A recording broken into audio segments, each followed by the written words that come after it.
tal, señores? Buenas noches. Hoy hablaremos de los presupuestos generales del Estado para 2013. Analizaremos con nuestros invitados las expectativas optimistas del ministro Montoro respecto a estas cuentas y las perspectivas que aprecian los expertos fuera de España. ¿Cumplirá nuestro país el nuevo objetivo del déficit? ¿La situación económica empeorará, como avisa Goldman Sachs? De todo ello hablaremos a continuación. Además, trataremos otros dos asuntos de actualidad. El primero, el retraso de la llegada del tranvía a Plaza de España, y el segundo, los usos de la Torre del Agua, después de que Volkswagen la haya transformado en discoteca durante unas semanas para presentar su nuevo Golf. Para hablar de estas cuestiones, esta noche nos acompañan en esta mesa de redacción Lola Campos, concejal del PSOE en el Ayuntamiento. Buenas noches. Buenas noches. Jorge Azcón, concejal del Partido Popular. Buenas noches, Jorge. Hola, muy buenas noches. Y Juan Ortega, periodista del Grupo Heraldo. Buenas noches, Juan. Hola, ¿qué tal? Buenas noches. Vamos a comenzar hablando de ese primer tema que presentábamos, los presupuestos generales del Estado para este próximo 2013. Hoy han pasado el trámite en el Congreso con los votos en contra de la oposición. Para el ministro Montoro suponen los presupuestos más sociales, ha dicho, de la democracia, y para la oposición los ha calificado de irreales. ¿Cómo valoráis estos presupuestos para el año que viene? ¿Compartís esa opinión optimista del ministro Montoro, que comentó ayer que anunciaban el final de la recesión en España, Lola?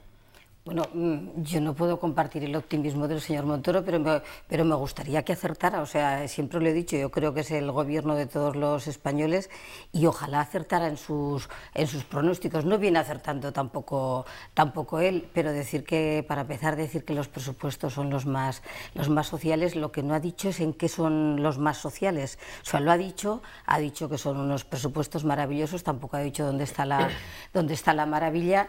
Y hombre, lo que yo creo que ayer le dijo toda la oposición y le ha dicho hoy es que están llenos de trampas, que no se cree nadie, ni el capítulo de ingresos ni el capítulo de gastos, y sobre todo ha dicho una cosa que a mí me preocupa, y es que ha dicho que son unos presupuestos para ganar la confianza, lo cual me parece que es accusatio no petita, accusatio manifesta. Si dice que es para ganar la confianza, se supone que de los mercados extranjeros es porque la tenemos perdida, con lo cual si empieza a reconocer que tenemos la confianza perdida, pues bueno, a ver si de una vez se arreglan las cuentas. Pero yo soy pesimista en el sentido de que desde luego son los más antisociales. Me remito a los hechos y invito a todos los ciudadanos a que en su casa hagan examen de conciencia y miren alrededor a ver de dónde vienen esas políticas sociales del gobierno. Entonces estamos cada día hablando de recortes.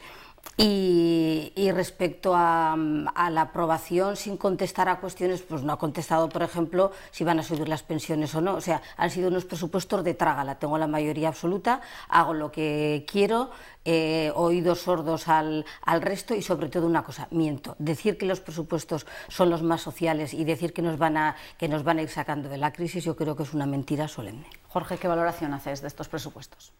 Pues como el Ayuntamiento de Zaragoza, que también son los presupuestos de trágala. La mayoría aprueba los presupuestos sin tener en cuenta lo que dice el Partido Popular. Bueno, yo creo que hay que poner un par de cuestiones encima de la mesa que explican mucho de lo que ocurre en estos presupuestos, ¿no? La primera de ellas, ¿cuál es el calendario de déficit que se ha acordado con Europa, ¿no? Un calendario de cumplimiento del déficit, o sea, es decir, del dinero que podemos endeudarnos, el dinero que podemos pedir prestado cada año en los presupuestos generales del Estado, con el cual el Partido Socialista estaba de acuerdo. Es decir, había un calendario de déficit pactado con Europa que pactó Zapatero, el Partido Popular lo renegoció, lo mejoró, es decir, porque lo que está claro es que en ese cumplimiento del déficit el año 2011 fue al final, creo que el último dato salió antes de ayer, ¿no? Es decir, que Europa había vuelto a revisar y estaba en el 9,4. Este año tendremos que dejar ese déficit en el 6,5, si no recuerdo mal, y el año que viene hay que tener un cumplimiento del déficit del 4,3. Este escenario de cumplimiento del déficit, aunque ahora haya quien se desdiga de él, es la razón fundamental por la que el presidente del gobierno, Zapatero, impulsó una reforma de la Constitución. Este es un dato fundamental de este presupuesto, de los presupuestos generales del Estado, que habría que tener en cuenta antes de criticarlo, ¿no? Y el siguiente dato que habría que tener en cuenta es, por desgracia, cuál es la partida más importante que se destina a los presupuestos generales del Estado. La partida más importante de todas es la partida del pago de los intereses. O son algo así como 39.000 millones de euros lo que tenemos que pagar en intereses al año. Y esos intereses se tienen que pagar fruto de una deuda que se ha ido generando obviamente a lo largo de la democracia, pero en la que no todos los gobiernos no todos los gobiernos han captado la misma deuda, es decir, no todos los gobiernos se endeudaron de la misma manera. Hay una parte muy importante de endeudamiento que se realizó por el gobierno anterior, por el gobierno de Zapatero, y que nos toca pagarla. 39.000 millones de euros tenemos que pagar solo en intereses. Para que la gente se haga una idea, la partida de los intereses es de 39.000 millones de euros y la partida del desempleo es de 28.000 millones de euros. Lo que tenemos que pagar en prestaciones por desempleo son 28.000, lo que tenemos que pagar en intereses es por 39.000, casi 39.000. Eso es lo que hace que sea muy importante todas estas cuestiones de la prima de riesgo. Eso es lo que hace que sea muy importante que la prima de riesgo haya bajado de los 400 puntos estos últimos días y que España pueda financiarse a tipos de interés mucho mejores, porque en la medida en la que podamos liberar recursos de los intereses podrán destinarse a gasto social. Una cuestión para acabar. Son los presupuestos más sociales, y lo son. ¿Pero en qué? Y lo son, sí, por eso te lo quiero explicar, Lola. Es decir, son los presupuestos más sociales porque el gasto que se destina a acción social está en torno al 65%, si no recuerdo mal. Ese gasto que se destina a acción social es fundamentalmente a educación, a sanidad, a pensiones y a prestaciones sociales. Esas son las grandes partidas que se destinan a comunidades autónomas y al propio gasto que realiza el Estado. Y es así porque todo lo que no es gasto social en los últimos presupuestos se ha ido recortando muchísimo más. Dices, oye, ¿es verdad que ha habido ajustes en cuestiones? Es verdad que el anterior gobierno congeló las pensiones como no se habían congelado nunca en la vida. Es verdad que este gobierno las va a subir un poco más. Pero quiero decir, es verdad, eso es un dato. Es verdad que el anterior gobierno congeló las pensiones, es verdad que los pensionistas con el gobierno de Rodríguez Zapatero vieron congeladas sus pensiones, y es verdad que este gobierno las va a subir no en el IPC, sino que se planteará una subida en torno al 1%, pero ¿qué es lo que quiero decir? Los recortes que ha habido en las partidas no sociales han sido mucho menores que los que ha habido en el resto de partidas. ¿Eso qué significa? Que al final el peso del gasto social en este presupuesto hace que ese gasto social sea en torno al 60 y tantos %, y esos son los datos. Vamos a escuchar a Juan, que todavía no ha intervenido. Juan, tu valoración de estos presupuestos. Buenas. Bueno, pues en principio yo creo que es como se preveía con el guión establecido, ¿no? Yo creo que era previsible que el PP tuviera que tirar de su mayoría absoluta para aprobarlos, y que el resto de grupos iban a estar en contra, ¿no?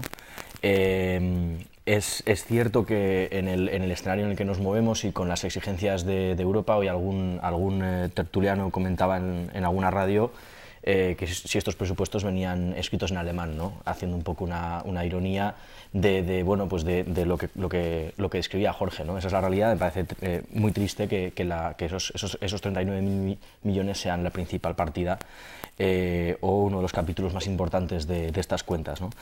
También es cierto que, bueno, yo creo que esto al gobierno de Rajoy le supone un escollo salvado en unas circunstancias que no le están siendo fáciles, pero bueno, que unidas a lo que ocurrió este domingo, con esa mayoría absoluta en Galicia, que de alguna manera yo creo que sí que legitima muchas cosas. También es cierto que le dejan un papel bastante complicado al líder de la oposición, Alfredo Pérez Rubalcaba, la situación del domingo creada. Es decir, yo creo que su tono y su discurso a la hora de rebatir estos presupuestos pues no ha sido el mismo que si hubieran sido otros los resultados, ¿no? Yo creo que todo está relacionado, igual que lo que ocurra en las semanas venideras en el caso de Cataluña, ¿no? Es decir que, en fin, me parece que, bueno, y que esa frase de Montoro de los presupuestos más sociales, pues bueno, pues supongo que eso, que habrá argumentos para todo tipo, ¿no? Esto es como cuando sale un estudio general de medios y un medio dice que ha ganado porque ha ganado el último trimestre, no sé qué. Yo no creo que sean los presupuestos muy sociales, pero está claro que los recortes están llegando a todas las áreas, ¿no? Entonces, pues bueno, yo creo que en definitiva han aprobado un documento con muy poco margen de maniobra, y ya veremos a ver si esas previsiones de las que habla el ministro se concretan, ¿no? Que es en lo que duda toda la oposición. Previsiones que además se contraponen con las otras que han hecho desde fuera de Europa. Goldman Sachs dice que el año que viene será peor en España. ¿Son estos unos presupuestos para afrontar esta situación, unos presupuestos para afrontar la crisis? Esto es una tesis doctoral. Para empezar, las previsiones no se las cree ni el Banco de España, que ya ha dicho que no se las cree, o sea que no hace falta que salgamos fuera para tener credibilidad o no tener credibilidad. Son unos presupuestos a lo mejor enfocados a un interés muy especial, un interés que compartimos todos, que es que hay que gastar menos, porque como entra menos hay que gastar menos, y como nos hemos endeudado hay que pagar la deuda. Yo creo que eso no lo discute nadie. Ahora, ¿cómo lo hacemos? ¿De dónde ponemos y de dónde quitamos? Yo creo que ahí es donde viene la cuestión. ¿Son unos presupuestos para trabajar en la línea del déficit? Sí. ¿Para convencer a los alemanes de que vamos a tener dinero para pagarles el dinero que tienen colocado sus propios bancos? ¿Para convencer al Banco Europeo de que vamos en la línea de recortar? Sí, son unos presupuestos para eso. Es un presupuesto para crear economía, para ayudar a las empresas a que creen, a que sigan manteniendo puestos de trabajo, para ayudar a que surjan más empresas, para crear puestos de trabajo, para el mantenimiento de la productividad. Sobre todo, son presupuestos pensados para que la gente trabaje y para el que no trabaje tenga una protección. No son presupuestos para eso. No lo digo yo, lo dice cualquiera. Jorge, ¿son presupuestos para afrontar la crisis? Pues sin ningún género de dudas, ¿no? Es decir, porque el principal problema que tiene España, es decir, pero no es nuevo, es decir, el principal problema que tiene España es un problema de solvencia y de credibilidad en el extranjero. Es decir, el principal problema que tiene España es que nuestro sistema financiero, los bancos españoles, los bancos y cajas españoles, el sector privado y el sector público se han endeudado hasta límites insospechados. Y ese endeudamiento, antes hablábamos de lo que le cuesta al Estado el pago de los intereses, más lo que le cuesta y lo que está pasando con la deuda de las comunidades autónomas y de los propios ayuntamientos. El viernes en el Pleno tendremos la oportunidad de hablar de la deuda del Ayuntamiento de Zaragoza y de cómo se ha disparado exponencialmente en estos últimos años. Es decir, pero lo que está claro es que en algo que es mucho más cercano y que quizá muchos lo entiendan mejor, en nuestra casa, en el Ayuntamiento de Zaragoza, ¿qué es lo que está pasando? Pues que nadie nos financia. Es decir, que se acaba de intentar una operación de privatización del saneamiento y la depuración, intentando que una empresa privada comprara el 49% de una empresa del Ayuntamiento de Zaragoza, y nadie se ha presentado. Pero nadie se ha presentado porque no han conseguido financiación en el mercado. Que no exista financiación en el mercado, en el sistema financiero, está directamente relacionado con lo que es la crisis económica. Es decir, el problema está en que tenemos muchos problemas dentro de lo que es la economía española, y el primero de ellos es generar credibilidad. El primero de ellos es presupuestos que se cumplan dentro de la dificultad extrema de la situación en la que nos encontramos. Yo creo que eso es evidente. Reconocer que la crisis económica que está atravesando España es la crisis económica más profunda que hemos vivido posiblemente en toda nuestra historia democrática, pues es una realidad. Lo que también está claro es que estos presupuestos tienen que ser los presupuestos que den credibilidad a este país. Si no, no conseguiremos financiación, y sin que circule la sangre por el sistema sanguíneo, por el sistema financiero, no conseguiremos que se cree empleo y por tanto que crezca la economía. Esa es la clave. ¿Se va a conseguir esa credibilidad de la que habla Jorge? Juan, ¿crees, con estos presupuestos? Pues si lo supiera, seguramente... Ministro de Economía. Ministro de Economía. De Hacienda. Vamos, yo creo que es jugar a equivocarse, ¿no? Yo no tengo ni idea de lo que puede ocurrir. Yo lo que sí que parece ser que se están empezando a dar datos sobre, por ejemplo, la reciente subida del IVA, que parece ser que se está recaudando más. Ahora bien, ¿eso qué consecuencias puede que esté teniendo también entre el tejido empresarial? Pues no sé, en el caso, por ejemplo, que más nos ocupa de los medios de comunicación, a ti y a mí, pues está habiendo constantes noticias de expedientes de regulación, de problemas, de medios que cierran, es decir, pero en principio para mí es una noticia positiva que se esté recaudando más dinero, y es un impuesto que nos atañe a todos por igual, pero que lo que hace falta es hacer caja, ¿no? Entonces, yo desde luego, además esto, como ya veníamos comentando en algún otro debate hace meses, es una realidad cambiante casi por semanas, y lo cierto es que que con este documento encima de la mesa habrá que ver cómo si se cumplen, si no hay una reforma o no hay que hacer nuevas reformas de aquí a unos meses, será una buena señal. Pero vamos, lo que está claro es que yo creo que nadie puede jugar adivino en estos momentos. Bueno, tendremos tiempo en otras tertulias para seguir hablando de presupuestos. Vamos a hablar ahora de otro tema más local, el tranvía de Zaragoza, que se esperaba que mañana llegase a la Plaza de España. Finalmente se ha retrasado esa llegada. Y bueno, ¿qué es lo que ha pasado? ¿Ha habido algún problema con esas pruebas de la catenaria? Lola, ¿cuándo veremos el tranvía en la Plaza de España? Pues no se ha puesto fecha porque después de poner una fecha y no poder cumplirla, pues hay que ser más prudente. Pues en primer lugar la empresa Los Tranvías, la que lleva la explotación del tranvía, ha pedido al ayuntamiento, dentro del tiempo legal, porque estamos dentro del tiempo legal, había 3 meses de pruebas y ha cumplido 1, pues ha pedido alargar un poquito más las pruebas, sobre todo por 2 elementos que son importantes por varios aspectos. Uno de ellos porque estamos hablando del tramo del tranvía que tiene que pasar de la catenaria, o sea, del tranvía pasando por los rieles que le suministran luz, a otro sistema sin catenaria, que es una tecnología nueva, que además es una tecnología producida aquí en Aragón y que se pretende vender en otros sitios. Estamos hablando de CAF, que luchó porque fueran ellos los que pusieran en marcha esa tecnología. Al ser nueva hay que probarla más, porque pues están encontrando algún problema alguna vez entre el sistema de pasar de catenaria sin catenaria y a la vez el giro en la Plaza de España, que con el sistema informático que llevan los conductores han pedido tener un poco más de tiempo para seguir probando la informática del propio sistema y seguir ganando un poco en la propia pericia de los conductores, que se tienen que ir acomodando más. Entonces han pedido tiempo para eso. Yo oí ayer a mi compañera Carmen Dueso, que es la que lleva movilidad, y decía que estamos hablando del sistema que tiene una fiabilidad del 98% en estos momentos, y por lo tanto se quiere llegar prácticamente al 100% para que no haya problemas al arrancar, que tampoco queda muy bien. El pliego de condiciones hablaba que la empresa lo podría poner a partir de una fiabilidad del 91%. Se está por encima, pero yo creo que se ha preferido ser prudentes antes que echar las campanas al vuelo y decir ya estamos aquí, que luego surgiera algún problema. Jorge. Pues sí, no tengo nada que decir. Es decir, que si la empresa y el Ayuntamiento de Zaragoza han tomado la decisión de que tienen que hacer más pruebas para aumentar la seguridad del tranvía, bienvenidas sean. Es decir, que lo que tengo absolutamente claro es que lo que sería responsable por parte del Ayuntamiento de Zaragoza sería que empezara a funcionar el tranvía sin que tuvieran la certeza absoluta de que la seguridad, que es lo prioritario, lo primordial de este sistema de transporte, de cualquier sistema de transporte, tengan la plena confianza. Han dicho que necesitan un tiempo más, pues que utilicen el tiempo que crean oportuno. Yo, como soy mal pensado, no quiero ni pensar que lo que se busque sea que ese nuevo tramo del tranvía se inaugure cerca del debate del estado de la ciudad, para que podamos tener una foto más agradable antes de empezar un debate del estado de la ciudad en el que vamos a hacer un diagnóstico, una radiografía de cómo está el ayuntamiento y de qué es lo que pasa en el Ayuntamiento de Zaragoza. Pero vamos, eso es porque yo soy mal pensado, pero seguro que no. Seguro que el objetivo es tener ese 100% de seguridad a la hora de poner en marcha el tranvía. Por lo tanto, reitero, no tengo nada que decir. Bueno, y además que cuando se inaugure a ese tramo hasta la Plaza de España, se prevé que se aumente un 15% en la gente, que los usuarios que suban al tranvía precisamente en esa plaza tan céntrica. Juan.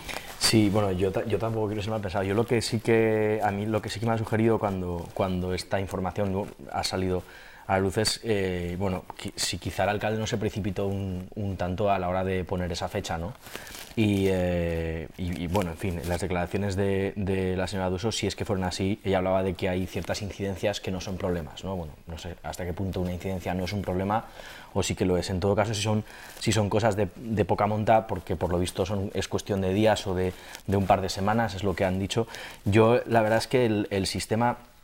No soy ningún experto, no he terminado bueno, me hago una idea de cómo es, y es cierto que hay otras ciudades en las que yo he estado que tienen un sistema sin catenaria, pero debe ser distinto, porque yo en las que he estado recuerdo que es una especie de tercer raíl que va soterrado y bueno, pues como debe ser, como en este caso es pionero y es nuevo, pues habrá que esperar a que entre en funcionamiento y habrá que desear evidentemente que vaya todo bien.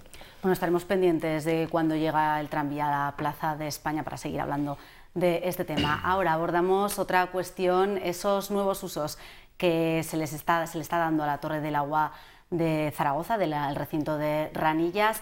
Volkswagen ha alquilado durante unas semanas algunos de los edificios, entre ellos la Torre del Agua, en la que ha habilitado por unas pocas semanas una discoteca de lujo. ¿Qué os parece estos usos de la Torre del Agua? ¿Debe abrirse los espacios de la Expo para eventos privados de este tipo? Lola.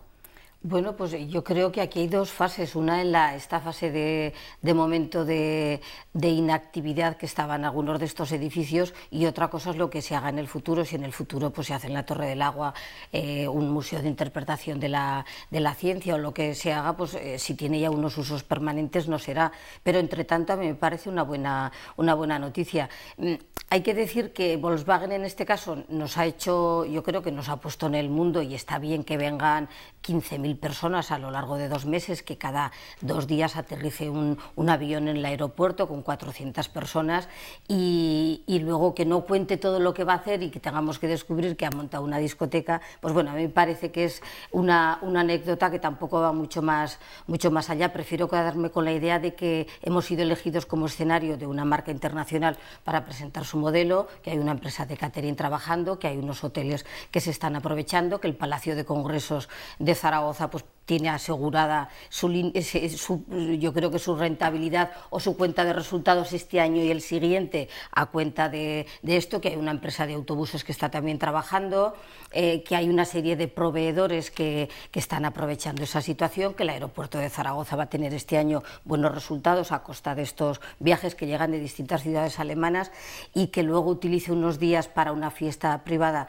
la Torre del Agua, pues bueno, me parece que es la anécdota que de paso sirve para que nos enteremos un poco todos esa rentabilidad que algunos le están sacando, y que en parte también la propia ciudad. Ojalá vengan más eventos y más empresas se fijen en nosotros. Jorge, ¿se debe de abrir estos edificios a este tipo de eventos? Bueno, es que yo creo que también que la Torre del Agua se utilice como discoteca es una anécdota, ¿no? Es decir, que durante unos días se pueda utilizar como discoteca, pues...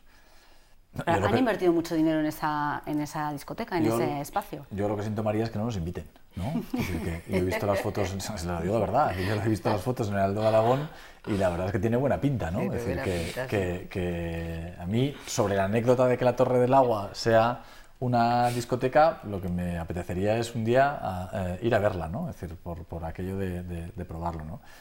El debate de fondo, el debate verdaderamente estructural es cuál es el uso de la Posexpo. Es decir, eso es lo realmente importante.